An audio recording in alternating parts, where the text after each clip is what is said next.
Olá meninas, tudo bem com vocês? Hoje eu vim falar sobre os sintomas da anidação. Se você está chegando agora no canal, seja muito bem-vinda, se inscreva, acione o sininho para você não perder minhas postagens e me segue lá no Instagram, patricia.pasqualiniOficial.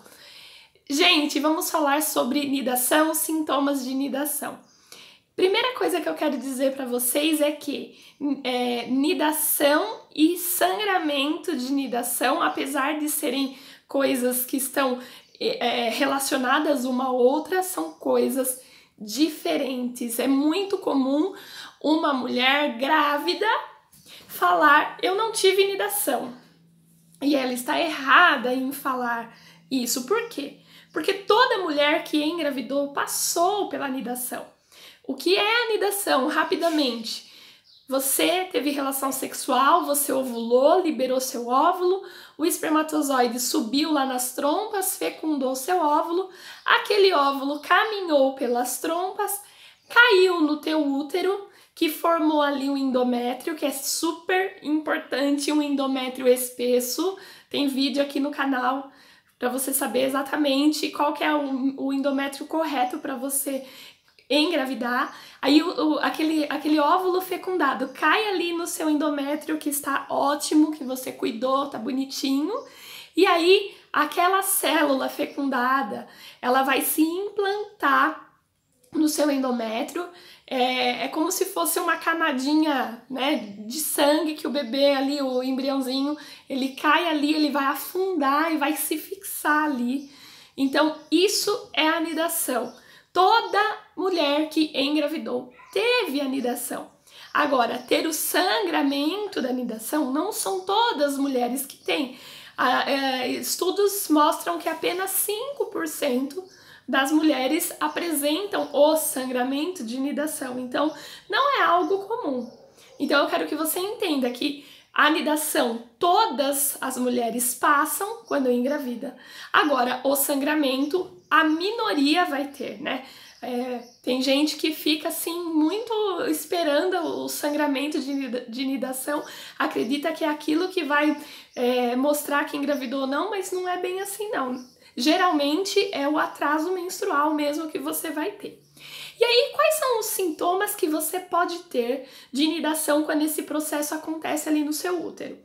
Você pode ter cólicas, você pode ter repuxões dentro do útero, você pode ter umas fisgadas de baixo para cima, né? Dentro da sua vagina você pode ter umas fisgadas, umas pontadinhas ali por baixo.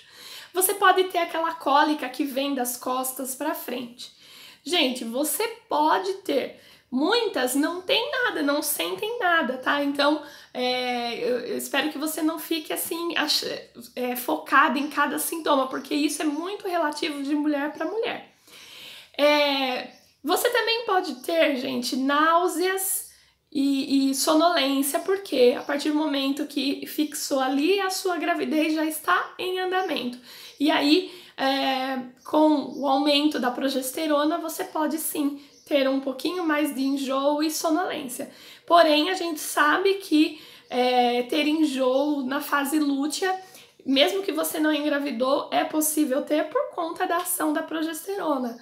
Então, é muito complicado se apegar a sintomas ali da fase lútea. E aí, gente, uma pequena parcela das mulheres, então, podem ter o tal do sangramento da nidação, que você vai até se confundir, você pode achar que a sua menstruação está dando as caras, você pode achar que a sua menstruação é uma menstruação fraca, porque confunde muito mesmo. Quem controla a temperatura basal? Gente, eu quero entrar num ponto complexo aqui. A temperatura basal, ela tem como foco, o seu foco de temperatura basal deve ser identificar a ovulação. Eu até sugiro para as mulheres que estão ansiosas, depois que identificou a ovulação na temperatura basal, que deixem de aferir a temperatura para não ficar tão ansiosa. Agora, se você não é ansiosa, se você lida bem em acompanhar a temperatura o ciclo todo, aí você continua. E aí algumas mulheres conseguem identificar a nidação no gráfico de temperatura basal. Como que isso acontece? A sua temperatura, depois que você ovulou, quando entra na fase lútea, ela vai alta. De repente, ela dá uma queda brusca e no dia seguinte ela volta a elevar. Isso pode ser um sinal da anidação.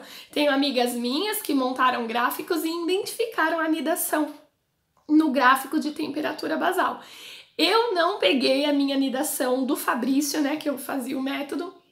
Eu não identifiquei a minha anidação na temperatura basal, não. A minha temperatura na fase lútea, ela oscilou bastante, mas ela nunca deu uma queda.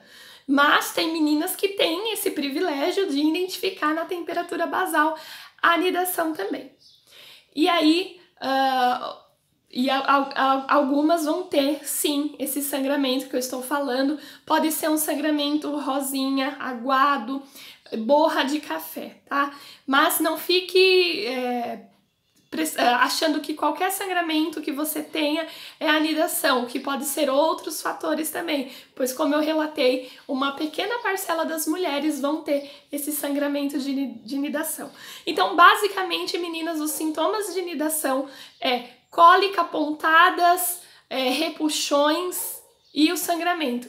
E você pode não ter nada, você não pode ter absolutamente nada e aí vir a descobrir que está grávida. Então, sintoma é muito relativo. Eu já fiz um vídeo falando da minha experiência. Eu tive sangramento de anidação do Felipe, meu primeiro filho, e do Fabrício, meu terceiro filho, que foi, falando aqui rapidamente para vocês, do Felipe, chegou o dia de vir minha menstruação, começou a descer aquela borra. Eu tinha sim um pouquinho de cólica, mas eu não tinha fluxo, mas sujava, enchia até coisa de meio absorvente. Eu, na época, muito menina, achava que era uma menstruação fraca. Minha mãe que precisou insistir para eu fazer o exame, porque eu achava que era impossível estar grávida, né? Eu achava, nossa, eu tô menstruando. Na minha mente era uma menstruação fraca, mas era o meu Felipe. Eu costumo brincar que a minha menstruação fraca vai fazer 15 anos. Do Fábio, meu segundo filho, eu não tive sangramento nenhum, eu só tive o atraso menstrual e fui lá e confirmei a gravidez. E do Fabrício, meu terceiro menino, eu peguei o positivo no domingo e quando foi na segunda-feira à noite eu comecei com um sangramento rosinha, bem aguado. Já sabia que estava grávida pelo positivo, fiquei ali tensa, com medo até de uma perda, né? Mas começou na segunda noite aquele sangramentinho e terça foi o dia todo, também encheu meio absorvente, ficou com aspecto borra e depois foi parando e eu já sabia que se tratava ali do sangramento de anidação. E aí você pode pensar, nossa, mas você já tinha pego positivo e teve o sangramento. É porque, meninas, o que acontece? Muitas vezes, geralmente a anidação, ela acontece uma semana e meia, 2 semanas depois da relação sexual.